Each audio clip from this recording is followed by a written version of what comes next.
I have it on good authority. People other than Tiger Woods are also making news these days. Seriously, a whole bunch of them. And one of them is actually the President of the United States. Go figure. Here with me now are Stephanie Miller, host of The Stephanie Miller Show, and Arianna Huffington, co-founder and managing editor of HuffingtonPost.com. Welcome, ladies. Okay, so President Obama picked up his Nobel Peace Prize today, and here's part of his acceptance speech. I come here with an acute sense of the costs of armed conflict, filled with difficult questions about the relationship between war and peace and our effort to replace one with the other. Call me crazy, but war and peace are oxymoronic, if I may say. That's why they wrote a book about it. Yes. And so how do you think that he did addressing the assembled, since he just, is escalating the war in Afghanistan, he's picking up a peace prize? I don't get it. I know. I thought Kanye West might interrupt him and try to take the prize, but that did not happen. Joy, to me, I get your point, but I just feel like these are two giant messes that he inherited from Bush. I mean, everybody knows that. He didn't start these wars. He's trying to finish them. And I'm of the camp to give him the benefit of the doubt. I understand the arguments against it, but, the president's been right, I think, on a few things so far. The CBO is showing he's been right on the stimulus. I think he's right on health care. And I say give him the benefit of the doubt. Give him a chance to finish this war. I'm a huge fan of his, Arianna, and so are you, I know. But this sounds crazy to me, that he's getting a peace prize for this. I don't get it. Tell me what you think. Well, Joy, I think that the irony, the supreme irony of this, first of all, was addressed in his speech, when he said that he is a product, in a way, of the moral force of Martin Luther King's non-violent response to what was happening. But that he said then that he is the head of state, and therefore he needs to address threats to the American people. And this is really the problem, Joy. He has not defined those threats.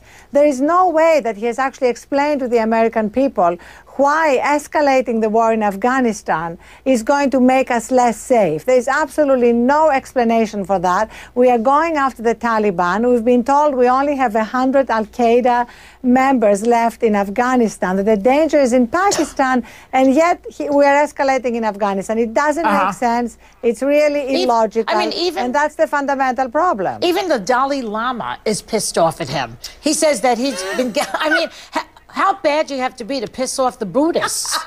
But he says that some of his... He's notoriously catty, the Dalai Lama. He is so vicious. But, he says that his advisors are advising him incorrectly, so he sort of lets him off the hook a little bit. What do you think about that? I think the Nobel is he right? Let's face it, Joy, the Nobel it's the not George Bush prize. And I think, frankly, there should be a prize for not being George Bush. And this is it. So I would go along with that. I think it's important for people who obviously supported Obama, like we all did, to actually be really clear-cut about what he's doing right and what he's not. I think this is our job. It's not our job to be cheerleaders. Cheerleading did not work very well in the 8 years of the Bush administration.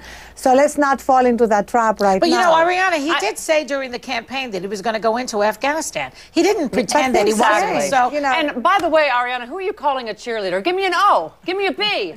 Give me an A. Okay. Okay. I agree. I agree, and I get your point. This is a tough one for me. As a liberal, I'm not a fan of war. As a woman, I'm not a fan of the Taliban. If we could perhaps airlift anything with a vagina out of Afghanistan, I'd be fine with a total this has nothing to do with being anti-war. This has something to do with whether this is a necessary war or a war of choice. Right. And it is a war of choice, and wars of choice are by definition immoral. It was a necessary war back in 2001 when Osama bin Laden but that ship has sailed. But that ship has sailed, and let's not pretend it hasn't. Okay, let's move on. I want to talk about Glenn Beck. He's constantly telling his viewers to buy gold and has ads running during his shows. But what's interesting is that Beck is a paid pitchman for a gold firm called Goldline. Isn't this a conflict of interest, ladies? And why do people buy it? I think a bigger issue, Joy, they might want to look into is that he's crazy. But he's completely crazy. Well, he's crazy like a fox, and he's a very rich, crazy guy if he's just crazy. So I don't totally accept that he's crazy. Well, I love that the implication is there's some sort of ethical standard at Fox News. That's what I think. Yeah, the funny thing well, you're that implying. may be the mistake. Yeah. But, you know, Ariana, he never discloses to his audience that he's a paid spokesperson for Goldline. I mean, why are his viewers taken in by him?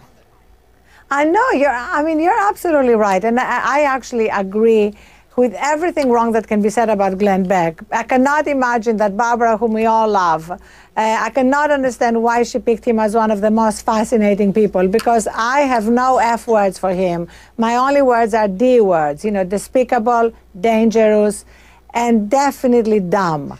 There is something about him. And every D word in the vocabulary. But Barbara picks fascinating people not because they're good people, but because they're fascinating. I think that. No, but that's not she fascinating. Picks Kate you know what? Fascinating, but bad. Yeah. I think men should only cry when something heavy falls on them, Joy. Yes, and maybe someday something heavy will fall on him. Let's talk about the Salahis, the crashers. They're annoying, aren't they? They were issued a subpoena yesterday. Yes, they got a subpoena to appear before the House Homeland Security Committee on January 20th. Now, this is an invitation they cannot turn down. No, they can't. My idea would be to put them on some sort of island with the balloon people and I don't know, any of the other annoying, maybe like a sort of a Lord of the Flies thing where they all get to kill each other with a rock eventually. Something like that. But what should happen to them, Ariana? You know what? I actually agree with Stephanie. I think that they should end up in jail and share a cell with the parents of the balloon boy, because all of them have distracted us. You know, they've not just us, the public, but they've also taken away major time from police efforts, Secret Service efforts, and also they need to be punished in a way that makes it clear for others who want to sort of do whatever it takes to get their 15 minutes of fame. Okay, so there's a price to pay. So the top distractors are the Salahis, Tiger Woods.